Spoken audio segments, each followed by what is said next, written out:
மாண்புமிகு தமிழ்நாட்டினுடைய முதலமைச்சர் அவர்கள் இன்று காலை நாட்டு மக்களுக்கு ஓரணியில் தமிழ்நாடு செயலி மூலம்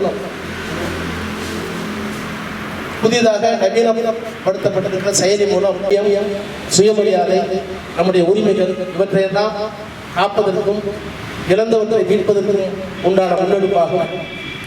எடுத்துக்காட்டாக கீழடியிலே தமிழர்களுடைய மொழி, பண்பாடு, நாகரிகம் எப்படிப்பட்ட தொன்மை வாய்ந்தது என்பதை உரிய ஆதாரங்களுடன்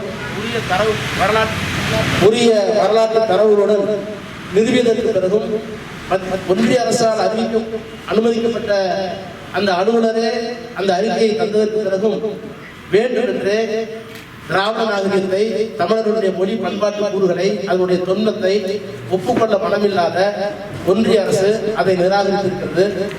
இவற்றையெல்லாம் மக்களிடத்தில் எடுத்து சொல்லி இந்த பாசிச ஆட்சியை தமிழக எல்லைக்கு காலூன்ற விடாமல் தடுக்க வேண்டுமானால் தடுக்கக்கூடிய வல்லமை மிக்க ஒரு தலைவராக நம்முடைய முதலமைச்சர் தான் இருக்கிறார். எனவே அந்த போராட்டத்தில் அவர் வெற்றி பெற்றால் தமிழ்நாடு வெற்றி பெறும்.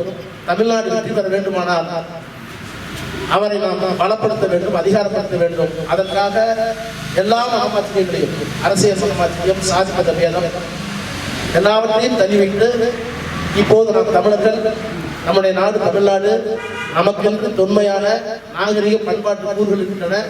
இவற்றையெல்லாம் ஒரு காலம் அழித்து விடமாட்டோம் என்கின்ற சூழ்நிலையை மேற்கொள்ள இந்த பணியை நாங்கள் தொடங்குகிறோம்.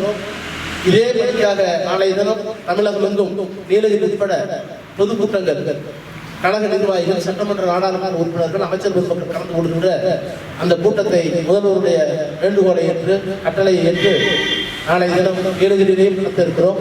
அதை தொடர்ந்து 3ஆம் தேதி முதல் இந்த உறுப்பினர் சேர்க்கை தொடங்கும்.